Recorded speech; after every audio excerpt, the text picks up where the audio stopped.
आज हम बात करेंगे सर्जिकल एंड ऑब्स्टेट्रिक इंस्ट्रूमेंट के बारे में। जो अभी फिलहाल नर्सिंग में इंटरेस्ट रखते हैं, नर्सिंग फील्ड में जा रहे हैं, उसके लिए ये जानना एक नर्सिंग स्टूडेंट के लिए बहुत ही इंपॉर्टेंट सा चीज है। तो पहले फर्स्ट देखने पे आपको थोड़ी घबराहट होगा, तो घबराने की कोई जरूरत नहीं है। डायग्राम के साथ आज आप लोगों के सामने आप बताएंगे कि ये किस तरह से यूज होता है और इसका बनावट किस तरह से है, डायग्राम कैसा है, फ्रेम कैसा है, और पूरे वीडियो एंड तक जरूर देखना। सर्जिकल इंस्ट्रूमेंट की बात करते हैं तो पहले ही आ जाते हैं सीजर।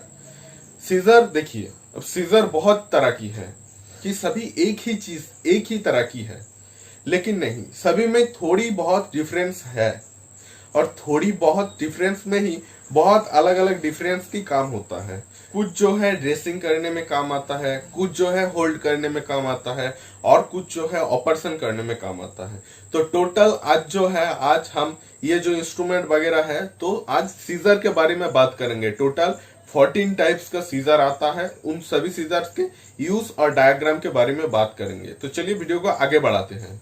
पहले जो आता है वो है हमारा नीडल होल्डर। डायग्राम दिखा है, पहले है नीडल होल्डर। तो नीडल होल्डर का मामला क्या है, सामने वाला जो पार्ट है उसको टिप पार्ट कहते हैं। टिप पार्ट, सामने वाला जो पार्ट है, ये बहुत छोटा है और ये काम क्या करते हैं, मान लो कहीं ऊंट हो गया, मतलब कहीं तुम्हारा लग गया, यहां से कट गया, तो उस टाइम, उस दौरान जब नीडल से उसको स्टिच करते हैं, स्टिच करने के टाइम जो नीडल है, नीडल को पकड़ने के लिए जो सीजर यूज करते हैं वही है हमारा नीडल होल्डर। तो स्टिच करते टाइम ये जो है नीडल होल्डर, नीडल को पकड़ने के लिए और नीडल को होल्ड करने के लिए यूज में आता है। सेकेंड पे जो है वो है प्लांट डिसेक्टिंग फोर्सेप्स। ये जो है ये ब्लंट डिसेक्शन के लिए काम पे लेता है। डिसेक्शन का मतलब जो है, डी सेक्शन मतलब अलग कर देना। तो ये जो है ब्लंट को अलग करने के लिए और होल्ड करने के लिए काम पे आता है।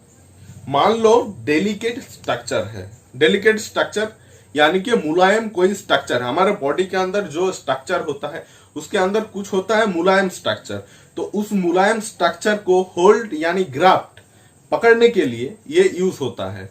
तो एग्जाम्पल के दौरान हम देख लेते हैं, जो कि है वेसल्स, नर्व्स, पेरिटोनियम और मसल्स। नंबर 3 पे आते हैं।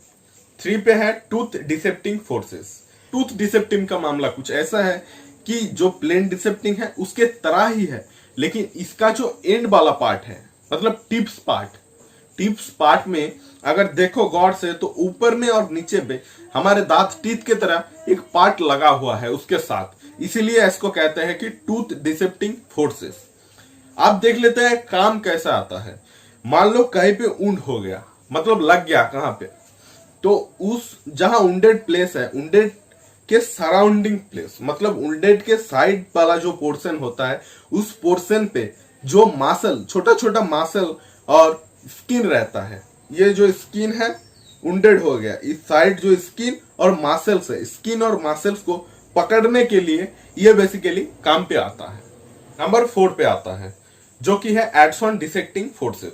ये बहुत ही छोटा एक चीज है। एड्स-ऑन डिसेक्टिंग फोर्सेस भी दो अलग अलग टाइप का है। एक है एड्स-ऑन डिसेक्टिंग टूथ फोर्सेप्स, एक है ads-on dissecting non tooth forceps. जो टूथ फोर्सेप्स है उसके सामने वाला पार्ट पे 2 टीथ की तरह बनावट है, और जो नॉन टूथ फोर्सेप्स है वो सिंपली है। और जो एड्स-ऑन डिसेप्टिंग है, इसका जो सामने वाला पार्ट है वो पहली की तरह नहीं है, ये थोड़ी नुकीला है, नैरो टाइप का है। के बाद बात करते हैं जो कि है चिटल फोर्सेप्स। इसका जो बेसिक काम होता है, स्टेरिल इक्विपमेंट को होल्ड करने के लिए काम पे आता है। डायग्राम देख रहा है, इसका जो सामने वाला पार्ट है कुछ इस तरीके का है, मतलब थोड़ी बड़ा है, सभी के तुलना में ये थोड़ी बड़ा होता है।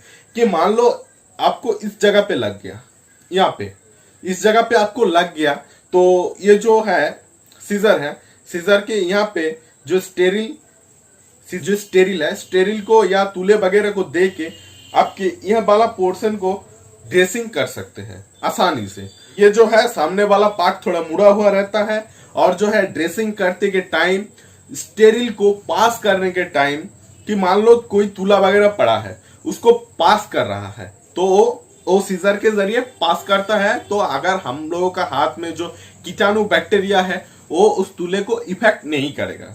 और जो इसका मजेदार चीज और एक है, इसको जब रखा जाता है कि मान लो यूज करने के बाद आप कहीं पे रख रहे हो, तो तभी टाइम क्या होता है, अभी कहां पर रख रहे हो तो क्या होता है, इसके अंदर मिथाइलेटेड स्पिरिट का स्प्रे कर दिया जाता है। लेकिन कुछ कुछ टाइम क्या होता है, मिथाइलेट स्पिरिट का एक बॉक्स होता है, उसके अंदर इसको रखते हैं ताकि ये शुद्ध रहे, जीवाणु से मुक्त रहे। उसके बाद बात करते हैं जो कि है लॉन्ग स्ट्रेट आर्टरी फोर्सेप्स। इस जो सीजर का मामला है, ये वाला सीजर के फ्रंट पार्ट यानी कि टिप पार्ट जो होता है ये लॉन्ग होता है एंड स्ट्रेट होता है। इसका यूज किस तरह से होता है, सर्जिकल करने के टाइम हमारा जो ब्लीडिंग होता है, ब्लीडिंग के टिपिकल्स को कंट्रोल करने के लिए, ब्लीडिंग जो होता है ब्लीडिंग के कंट्रोल करने के लिए ये जो है long straight artery forceps scissor काम पे आता है। उसके बाद बात करते हैं जो कि है कार्ब फोर्सेप्स आर्टरी, कि मान लो इसका फ्रंट जो पार्ट होता है यानी कि टिप्स पार्ट में ये थोड़ी कर्व्ड रहता है यानी कि थोड़ी मुड़ा हुआ रहता है, इसीलिए इसको कहते हैं कि कार्ब फोर्सेप्स आर्टरी। तो हीमोस्टेट में इसको यूज किया जाता है बेसिकली। और जो होता है हमारा पेरिटोनियम और फेजिया की एज पार्ट, मतलब पेरिटोनियम और फेजिया की जो शेष का अंश होता है उसको होल्ड या ग्राफ्ट करने के लिए ये बेसिकली यूज में आता है। उसके बाद जो है स्पॉन्ज होल्डिंग फोर्सेप्स, इसका नाम से ही सुनते हुए कि लगता है कि स्पॉन्ज होल्ड करने वाला जो सीजर होता है। तो देखिए इसका डायग्राम जो है, ये जो है इसका दोनों टाइप जो है दोनों साइड होल है, दो बड़ा बड़ा होल है दोनों साइड। तो ये जो बेसिकली काम होता है सर्जिकल प्रोसेस में गॉज टिप्स को होल्ड करने के काम आता है। तो मान लो किसी जगह कट हो गया, वहां से ब्लीडिंग हो रहा है, तो ये सीजर का काम बेसिकली क्या है, ग्राफ्ट करते हैं पहले तुले को, उसके बाद वहां पे दे दिया जाता है। और जो ब्लड है दोनों साइड से आता रहता है क्योंकि दोनों साइड होल है, आता रहता है। अंदर पे जो तुले या स्पॉन्ज होते हैं वो ब्लड को कंज्यूम कर लेता है, इसीलिए इसको कहते हैं कि स्पॉन्ज होल्डिंग फोर्सेप्स। के बाद चलिए बात करते हैं जो कि है कोचार आर्टरी फोर्सेप्स। बेसिकली हमारा जो एम्बिलिकल कॉर्ड होता है, एम्बिलिकल कॉर्ड को होल्ड करने का काम आता है। और जो वेसल्स होता है, वेसल्स को क्लैंप करने के लिए काम पे आता है। और डायग्राम सही से देखें तो इसके आगे भी देख सकते हैं कि दो टीथ की तरह, ऊपर और नीचे टीथ की तरह बनावट है। तो बात जो है एलिस टिश्यू फोर्सेप्स, तो ये चीज जो है ये चीज ज्यादातर काम में नहीं आता, कुछ रेयर चीज है जिसके अंदर ये काम पे आता है। तो ये जो सीजर की हम बात कर रहे हैं, ये सीजर बहुत ही रेयर चीज पे काम आता है। कि मान लो किसी का ऑपरेशन हो रहा है, तो ऑपरेशन करने के टाइम DNT एंटीरियर लिप को होल्ड करने के लिए ये काम पे आता है, क्योंकि इसका जो सामने वाला पार्ट है बहुत ये शार्प की तरह, टीथ की तरह बनावट है। इसी के लिए जो है D and E के दौरान और एंटीरियर लिप को होल्ड करने के लिए काम पे आता है। और जो है पेराटेनियम, रेक्टल सीट और वेजाइना म्यूकस, इसके मार्जिन को होल्ड करने के लिए काम आता है। उसके बाद बात करते हैं वेलसलम के बारे में। वेलसलम सीजर जो है इसका भी सामने वाला जो पार्ट होता है, टिप्स पार्ट, थोड़ा सा कर्व्ड होता है। ये जो है वेजाइना ऑपरेशन के दौरान काम में आता है। ये जो है ये भी बहुत रेयर काम पे आता है। और जो है यूट्रस की जो हमारा मोबिलिटी होता है उसको एवेल्यूट करने के लिए ये काम आता है बेसिकली। उसके बाद बात करते हैं बेबकॉक टिश्यू फोर्सेप्स के बारे में। ये बहुत ही मजेदार चीज है। इसका जो सामने वाला पार्ट होता है, टिप्स पार्ट, वो हमारा फिंगर जो रिंग होता है, फिंगर रिंग की तरह इसका बनावट होता है। इसका जो टिप्स पार्ट है फिंगर रिंग की तरह बनावट होता है। इसको लीजर प्रोसीजर के दौरान हमारा जो डेलिकेट टिश्यू है उसको ग्राफ्ट या होल्ड करने के लिए काम पे आता है। उसके बाद आते हैं स्टेट मॉस्किटो फोर्सेप्स। इसका नाम ही कुछ ऐसा है टेढ़ा मेढ़ा, क्योंकि स्टेट मॉस्किटो इसको क्यों कहा जाता है। इसका जो टिप्स पार्ट है, टिप्स पार्ट गौर से देखा जाए तो मॉस्किटो की स्टिंग की तरह इसे नुकीला है, बहुत ही नुकीला है। स्टिंग की तरह, मॉस्किटो की स्टिंग की तरह बहुत ही नुकीला है, इसीलिए इसको कहा जाता है कि स्टेट मॉस्किटो फोर्सेप्स। क्योंकि जो फ्रंट पार्ट है इसका बहुत ही नैरो है और बहुत ही लॉन्ग है। ये भी हमारा आर्टरी और ब्लड वेसल को होल्ड करने का काम आता है। और जो बच्चे का डेलिकेट टिश्यू होता है, बच्चे का डेलिकेट टिश्यू को बेसिकली होल्ड करने के लिए ये काम आता है। उसके बाद बात करते हैं और जो कि है सीजर की लास्ट थिंग, वो है ओवम फॉर्सेप्स। और से देखा जाए तो इसका जो बनावट है सामने की तरह, जो टिप पार्ट होता है इसका बाउल की तरह है। मान लो इस तरह की है, बाउल की तरह।